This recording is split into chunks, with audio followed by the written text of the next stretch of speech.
L'épisode que vous vous apprêtez à écouter évoque la thématique du suicide. Si vous ressentez un mal-être et que vous avez besoin d'aide, nous vous invitons à ne pas l'écouter dans l'immédiat ou à être accompagné dans cette écoute par une personne de confiance. Vous pouvez retrouver des ressources sur notre site dites-je-suis-là.fr en composant le 31 14 ou le 15 en cas d'urgence.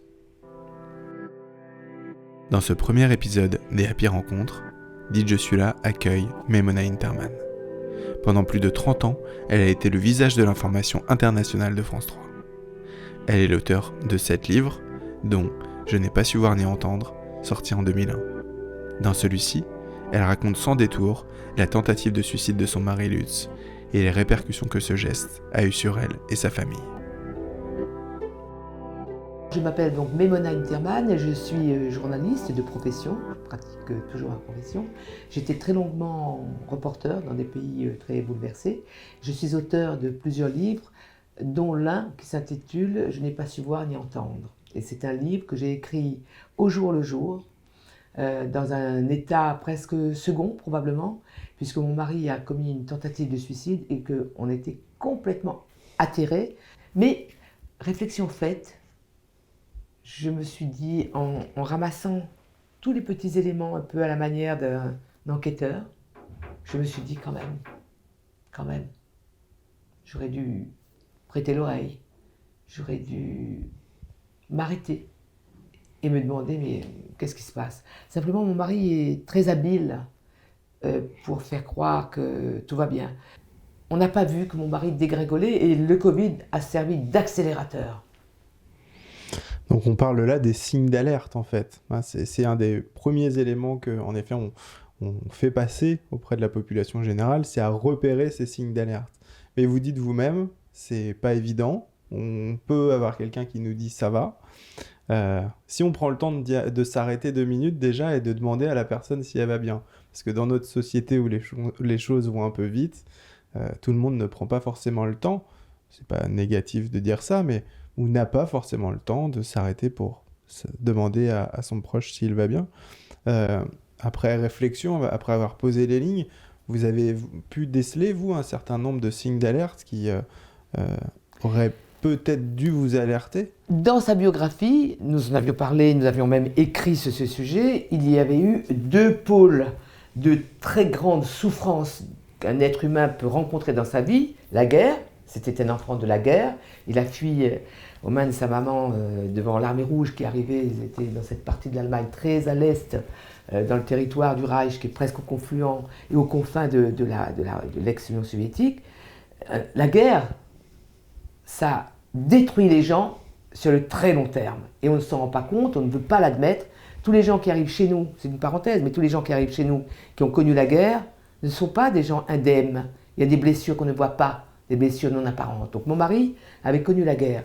Et le deuxième cataclysme de son existence, ça a été il y a une 30aine d'années de perdre sa fille unique dans un accident de voiture. Et quand je l'ai rencontré, c'était 2 ans après, il était encore complètement en pleurs, en choc, mais tout de suite il séchait ses larmes en disant bon ça va. Et il parlait des bons souvenirs avec sa fille. Et comme ça arrive très souvent dans nos vies lorsque nous vieillissons, tous ces chocs, nous sommes capables de les encaisser plus facilement, en tout cas de les masquer, comme si nous les mettions dans des bagages à côté. Et les bagages restent là. Ils sont fermés, les bagages, bien fermés. Et puis le jour où il y a un peu plus de temps dans nos existences, nous sommes très tentés d'aller regarder dans les bagages, ou alors, si nous ne regardons pas dans nos bagages personnels, je parle pour moi aussi, c'est qu'on sait que le bagage est là et qu'il attend. Et on sait que ce qu'il y a dedans, c'est pas terrible. Et qu'en fait, il aurait fallu avoir le temps, l'envie, la force, le courage, d'aller ouvrir le bagage, de l'inspecter, de partager en famille. Ça, on n'a jamais fait. On n'a jamais vraiment fait parce que de temps en temps, on allait au cimetière pour déposer une fleur sur la tombe de sa fille. On a parlé beaucoup de la guerre, de la perte de ce qu'on appelle, ce que les Allemands appellent le Heimat, c'est-à-dire c'est le village, le coin. Il a perdu tous ses repères d'enfant. Et toujours, on mettait à côté. Non, ça c'est fini. Il y a un peu ce quant à soi. Pas de l'orgueil, mais cette espèce peut-être d'élégance à l'égard des autres pour ne pas les embêter avec votre vie. Non, c'est terminé, ok. Et qu'est-ce qu'il en a pensé lui-même ? Je n'en sais rien. Et je connais mon mari depuis 35 ans. Et on est vraiment frères. Il y a la fraternité, la camaraderie, le copain, l'ami, l'amant, le mari. C'est beaucoup. Et malgré ça, il ne m'en a pas parlé. comme il en parle maintenant, presque tous les jours, dans un groupe de parole. S'il est bien avec des gens avec lesquels il peut s'exprimer, alors il faut le laisser, et le laisser porter secours aussi à d'autres. Parce qu'ils se parlent entre eux. Tout à fait. Ils font un récit. Et ils font un récit d'événements sur lesquels les autres ne vont pas contester la légitimité, la précision, la douleur que ça a laissé. Alors moi, qui suis impatiente de nature un peu, et j'apprends maintenant à accepter l'idée que, un, je ne sais pas tout de mon mari, et deux, qu'il ne peut pas me dire. C'est dur, hein, ça. On n'est pas toujours la bonne personne. En tout cas, la personne à qui, dans ce moment-là, la personne veut se confier. Là, vous parlez de 2 gros traumatismes. Alors, ça se retrouve régulièrement hein, dans les gestes suicidaires, les traumatismes. Mais est-ce que lui a pu après parler de changements dans son comportement ou de changements dans sa manière d'être au quotidien? Non, et il a témoigné, ça lui est arrivé de témoigner, notamment devant des associations ou dans le but d'aider. Mais il y a une part, il y a un territoire de la personne humaine qui fait que, par différents mécanismes, on n'ose pas trop s'exposer à ceux qui sont censés vous connaître le plus, peut-être par la peur la peur d'être jugé. Je pense que ça a empêché mon mari de nous dire qu'il souffrait. Il ne m'a jamais dit qu'il souffrait. Jamais. Et pourtant. Mais il y avait eu parmi les signes, il y a quelque chose qui, après coup, nous a alertés. Mais c'est après. C'était exactement une semaine avant qu'il ne commette sa tentative de suicide. Nous sommes allés à un enterrement d'une amie très chère. Et il ne voulait pas y aller. Mais je lui dis, mais comment ? Tu ne veux vraiment pas dire au revoir, Flo ? Mais je ne comprends pas. Non. Et il n'était pas capable. Parce que je me souviens, avec le temps, et ça s'est passé dans les Landes, et il y a du sable là-bas, et tout le monde a jeté un peu de sable. Ça me donne des frissons d'y penser sur le cercueil de Flo, qui était une femme en or d'abord, mais était tellement exaltante, et voilà. Et il a jeté du sable sur son cercueil. Et après, il n'a pas réussi à démarrer la voiture. Je lui dis, oh, c'est une nouvelle voiture. Je lui dis, oh écoute, c'est pas possible, ça, mais toi qui conduis depuis si longtemps. Il était complètement ailleurs. Mais complètement ailleurs. Mais ça, c'était tellement gros qu'on ne le voit pas. Et je me demande si Flo n'a pas servi cette espèce de détonateur où il a revécu la mort de sa fille. Elle était beaucoup plus jeune que nous. Et ces jours-là, au moment de l'enterrement de Flo, on avait fait mettre sur la tombe de sa fille une photo en céramique qui a été faite à Limoges.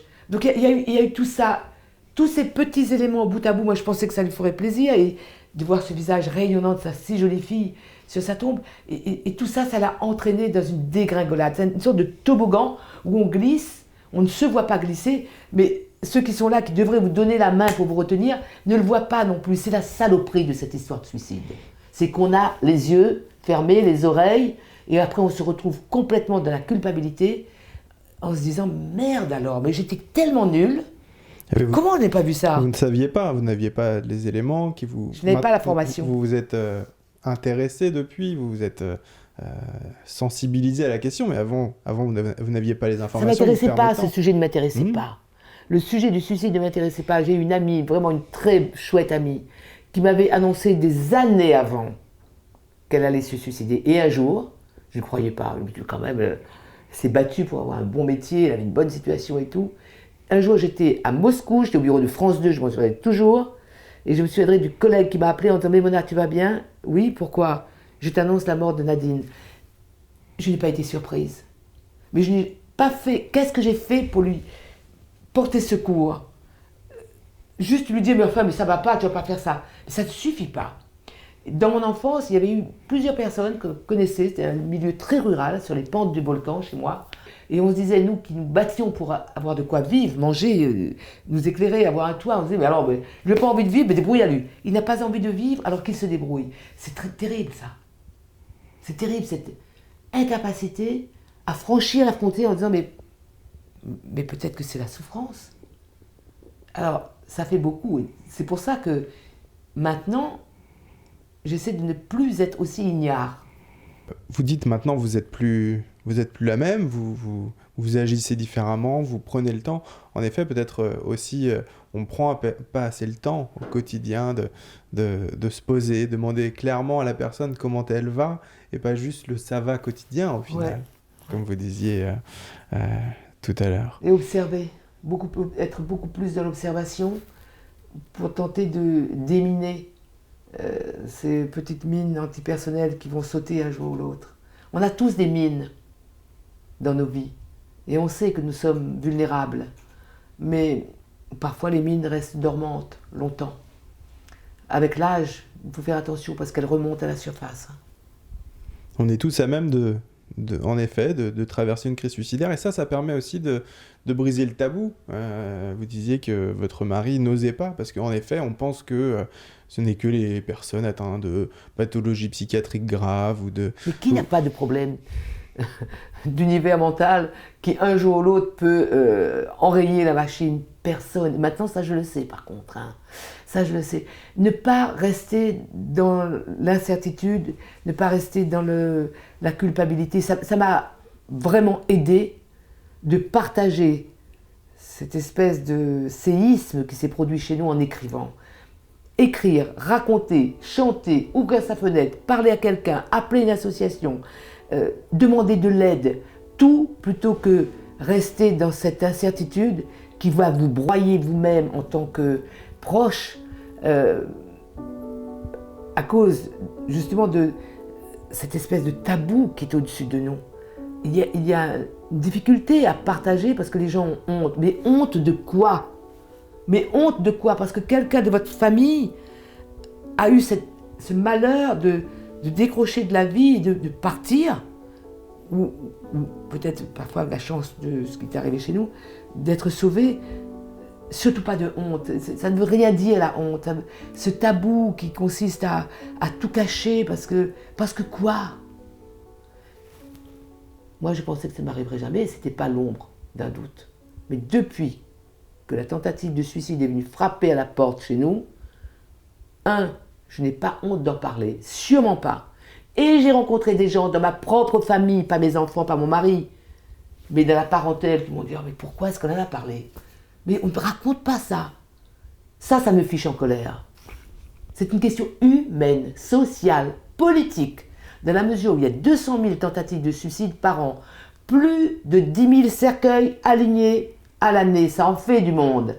3 fois plus que les accidents de la route. Alors si ça ne justifie pas un sursaut en se disant « ça ne m'est pas arrivé, ça peut arriver, n'ayons pas peur », moi je vois bien les gens dans les salons du livre.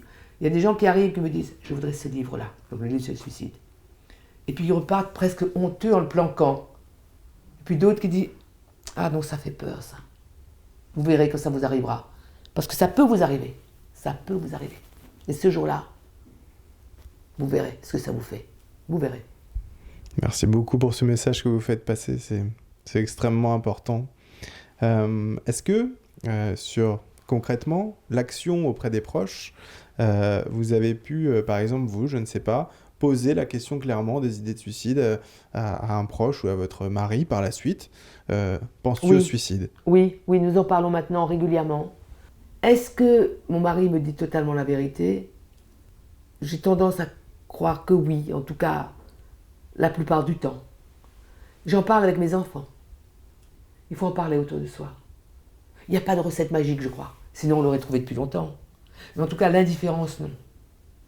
L'indifférence, non. Parce que quand ça arrive dans un mariage, dans une famille, je pense même des amis, se dire qu'on peut peut-être aider, ça fait du bien. C'est une sorte de grand orchestre humain. Chacun participe. Moi, je ne suis pas soignante. Je suis ignorante même. Mais au moins, je dis je suis là aussi. Moi aussi, je suis là. Dites je suis là. Ça, c'est très bien ce nom de cette association.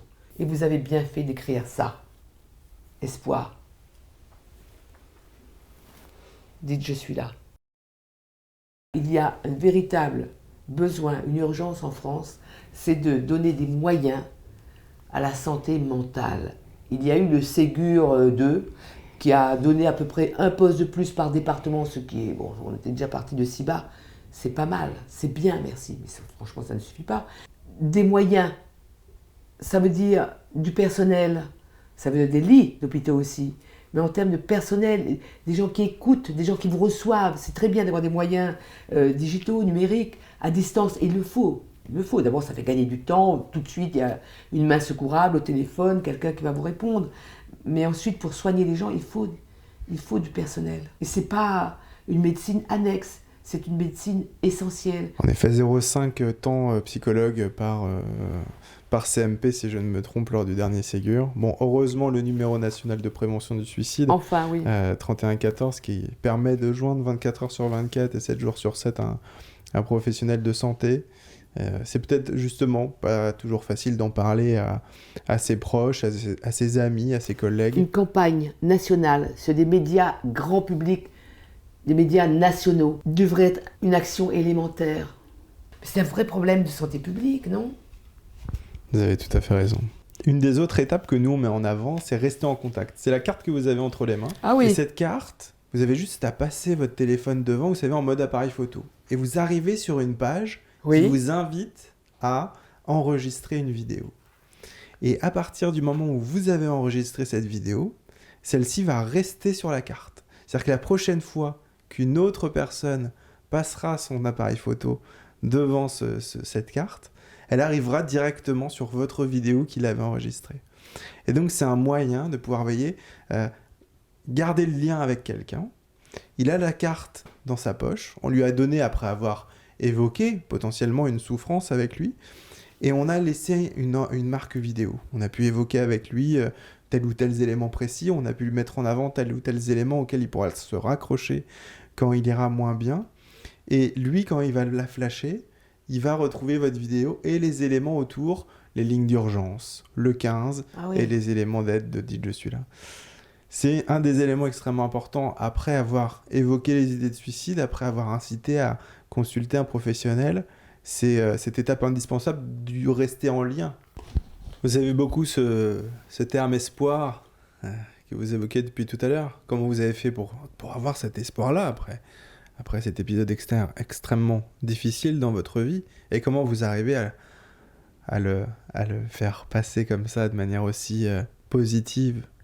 Parce que l'espoir, tout compte fait, c'est ce qui m'a guidée dans ma vie. Mais depuis le début, depuis que je suis enfant, il fallait quand même se dire un jour on sortira de la misère, un jour on sortira de etc.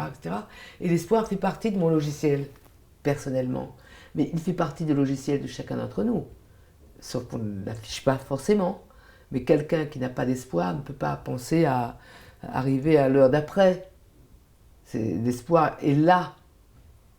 Et concernant les tentatives de suicide ou les suicides, aider un proche qui pourrait en être victime, pourrait passer à l'acte, même si tout cela est extrêmement mystérieux dans l'organisation d'une vie pour finalement être tenté d'y mettre fin, même si tout cela en partie nous échappe, si il y a une main tendue, une présence, de l'affection, du respect, de la considération, ça peut aussi peut-être retenir des gens.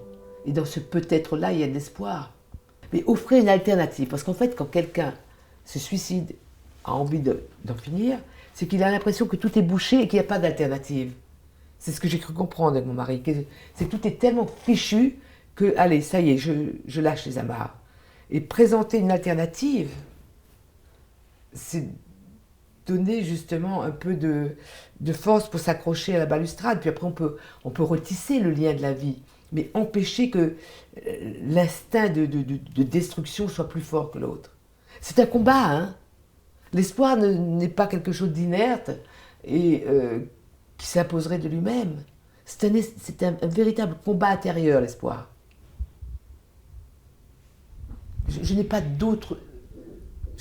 En fait, je n'ai rien d'autre à offrir que cette envie folle de dire on peut sauver des gens. Je pense qu'on peut sauver des gens. Moi, je parie là-dessus. Et mon mari a été sauvé. Mon fils l'a sauvé, puis après il a été hospitalisé, tout ça. Et lui aussi m'a parlé de cette espèce de pulsion qui est venue. Il me l'a dit. Je n'avais pas... Souvent, je lui dis, mais pourquoi tu m'en as pas parlé? Mais il me dit, mais je n'étais pas préparé à affronter ça. Il a dû avoir un coup de grisou, un cyclone qui s'est produit dans sa tête à ce moment-là. Et je ne voudrais pas que le coup de grisou et le cyclone reviennent. Est-ce que je vais réussir? Mais je l'espère. Je l'espère.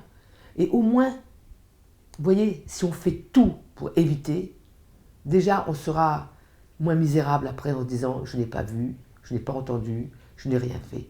Faisons tout, et si jamais ça arrivait vraiment, parce que dans l'humanité il y a un truc qu'on n'arrive pas à saisir, au moins on aura tendu la main. Et ce sera peut-être moins mortifiant, moins douloureux de dire vraiment adieu. Au moins on aura tenté. At least I try. C'est ça l'espoir. On tente. Ça vaut la peine, hein? Non? Happy Rencontre est une production de Dit Je suis là. Cet épisode est disponible sur toutes les plateformes d'écoute. Vous souhaitez soutenir cette émission? N'hésitez pas à en parler autour de vous. Si vous avez besoin d'aide, si vous souhaitez faire un don ou adhérer à l'association, rendez-vous sur ditjessuislà.fr. À bientôt pour un nouvel épisode.